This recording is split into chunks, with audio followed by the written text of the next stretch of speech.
Okay, we'll jump around here. Let's start with the New England Patriots. That's the first logo that's there on the box. Bill Belichick has changed his tune. For the first time, he revealed some inner feelings about a 4-13 season and about his career.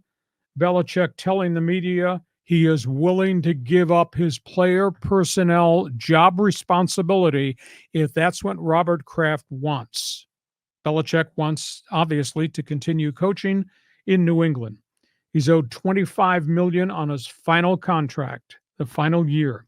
The burning question, does Kraft, which they have a high draft pick, does Robert Kraft want new leadership to make the decision on what they do with the third pick in the draft, which is going to be one of the marquee quarterbacks? Does he want a complete change? And there's the bigger question, compensation. He's owed $25 million. Does Kraft want a draft pick from a team that definitely wants to talk to Belichick? Would he just cut Belichick loose if Belichick gave back the final year of his contract to New England? At this point, it's fascinating. No decisions have been made. There is a sidebar story to that. Longtime linebacker Jared Mayo stayed with New England, stayed with Belichick. Most people of the opinion he is the potential head coach of the Patriots, if not another NFL team. So Kraft may hire a general manager. Belichick serves the final year. He may hire a general manager. Mayo takes over immediately. If Belichick gives back the final year of the contract, or some club is willing to give New England some form of draft pick compensation for Belichick. All things Foxborough, what do you think? That was interesting with what we're hearing about Belichick, because how old is he? He's 71. 71. So, that's a lot for a 71-year-old man to be running player personnel and a head coach. I mean, he's probably at the facility from dawn to dusk every day. And so maybe is he thinking, I'm going to give up my player personnel because really I don't know if I'm in a position to handle it anymore. If you're Robert Kraft, how do you handle a separation from the greatest of all time? But is he the greatest of all time? I mean, without Tom Brady, he was nothing much. And even before he got to New England, he was a problem in Cleveland and with the Jets. I mean, so is he really that great? I mean, he's got the rings, but that's Brady, not Belichick. Okay, we'll see where this goes. There was a shocker on Tuesday morning. I did not expect this to happen. Tennessee fires Mike Vrabel, Titans coach. He was 41-21 when he started. Last 2 years, 13-21. This is a bit of a shocker. Franchise in a bit of transition, but it appears they have the quarterback in place. They're going to have a volume of cap room if they don't bring back Derrick Henry, if they get rid of DeAndre Hopkins. They've been beset by an awful lot of injuries. That was a bit of a surprise. Now Vrabel becomes a possible candidate in New England because he played for 8 years. He's in their Hall of Fame, Ring of Honor. That's right. Keep that in mind. If Belichick is allowed to leave or steps aside or retires, so Robert Kraft can choose from proven coach Mike Vrabel, who gets his guys to play hard, as witnessed by what we saw last Sunday in a lost season, or Jared Mayo. And, of course, Kraft will hire a new general manager. Washington, goodbye Ron Rivera. Great guy, nice gentleman. Bad situation. The last shreds of the Daniel Snyder organization now gone. Rivera 26-40-1. The status of the general manager, Martin Mayhew, to be determined probably within a week. I would assume there'll be new owner Josh Harris will sweep the board clean. They never solved the quarterback issue in Washington. It obviously wasn't Sam Howell, who got sacked 69 times this year. It obviously wasn't Carson Wentz prior to that. It wasn't Robert Griffin III, DeAndre Hopkins. The quarterback who's at Ohio State who passed away. At the end of the day, Snyder kept imposing his will. Choose this guy, play that guy, It claimed Rivera's career. So Ron is gone from Washington. Atlanta hits the eject button on Arthur Smith, 21-30. He went 7-10 every year he was there. Ownership gave Arthur Smith the right to hire anybody he wanted. And that was a big issue in terms of his staff and in terms of drafting. They drafted quarterback, they drafted running back, they drafted wide receiver, they drafted tight end, and they were still 7-10. So Arthur Smith is gone. The Giants blew out a chunk of their defensive staff. Instead of the head coach, instead of the general manager, because they got a ragtag roster, they just decided to let people go. Don Martindale and 3 assistants were let go. On top of that, you got the Saquon Barkley impending free agency. He says, I want a breath of fresh air. I would assume Barkley is going to leave the New York Football Giants. In Jacksonville, a miserable finish, and now the Jaguars, Doug Peterson, Tuesday, this morning, fired 10 assistants, virtually his entire staff, his defensive coordinator, and virtually everybody on that side of the building. So he stays. There's going to be tremendous turnover. Philosophically, Doug Peterson holds on to his job, but everybody else pays the price. And then we get to the Raiders and the burning question, what are you doing with Antonio Pierce? He went 5-4. Players who've spoken up said he's the man. Mark Davis yesterday told every assistant, coach and staff support guys, you are free to talk to other clubs if you want. Mm-hmm. Does that mean Antonio Pierce won't be back? So keep that in mind. And Carolina fired their general manager, Scott Fitterer.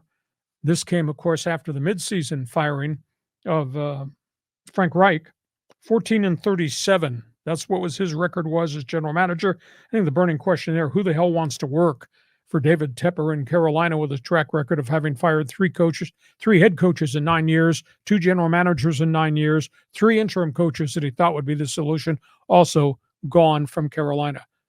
So, yeah, I had a busy Monday and Tuesday keeping track of what was going on.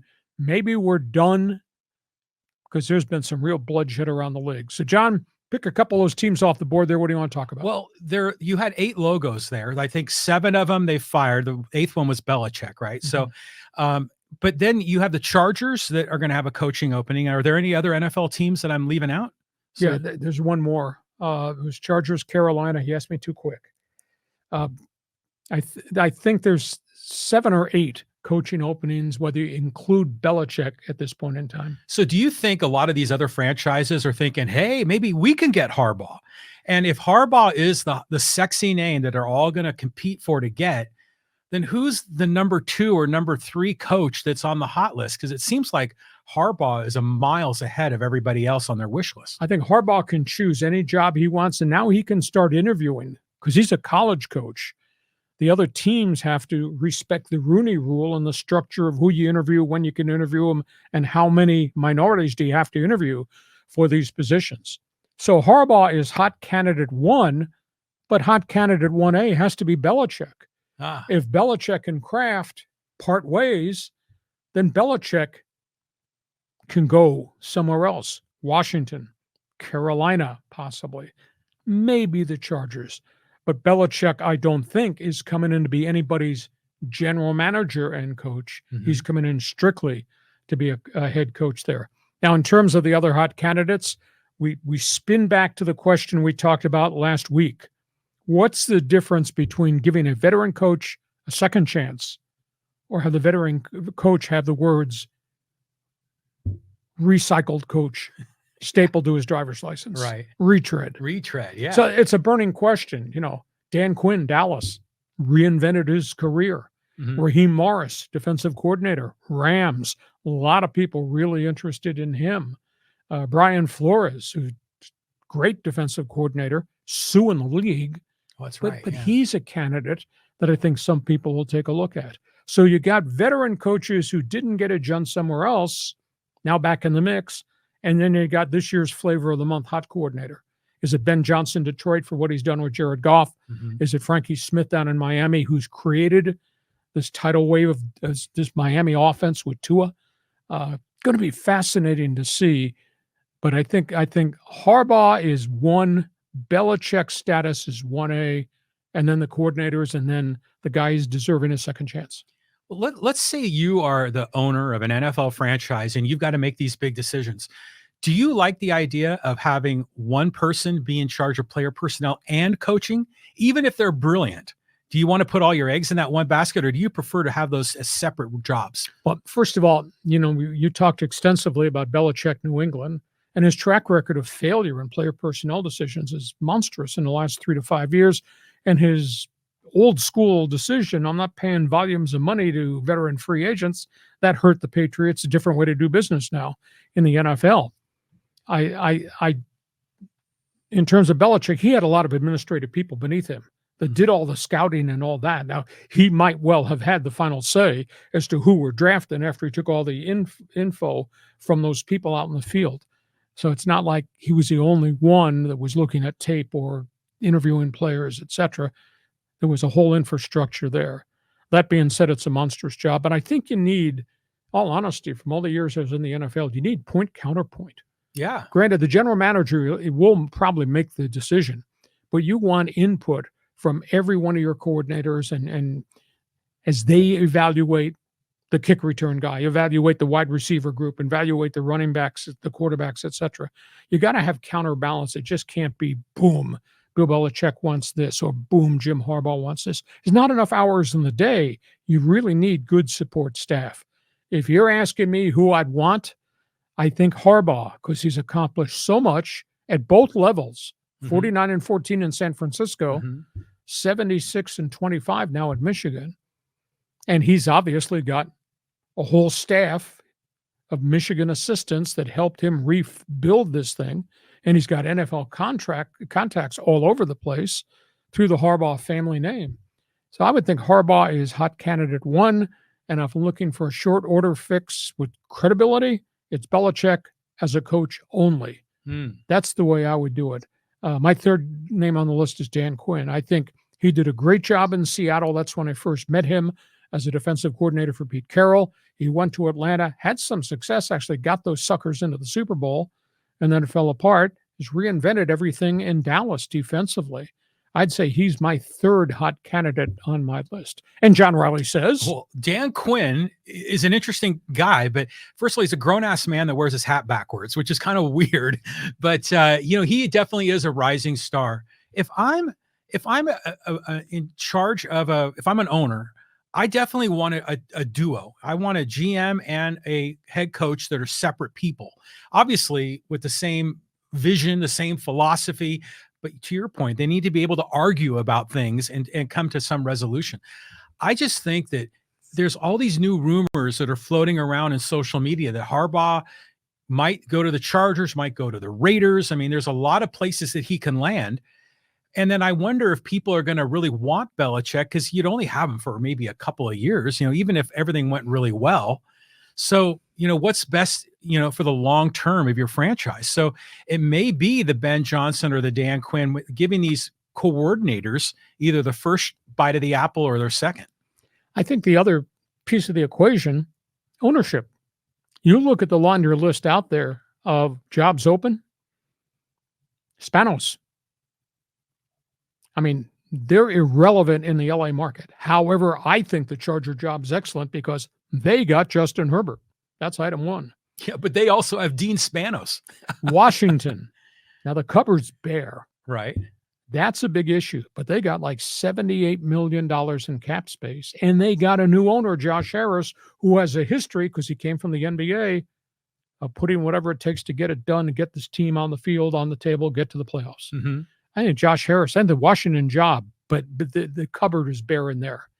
Well, did you see the news how Josh Harris hired the GM of the Warriors to help in that search? As a consultant. Yeah, so like NBA guys kind of getting into the NFL. It's kind but of he also got an NFL guy, Rick Spielman, as a counterbalance to the hiring of Bob Meyer to kind of lead the drive. Right. So you got Washington.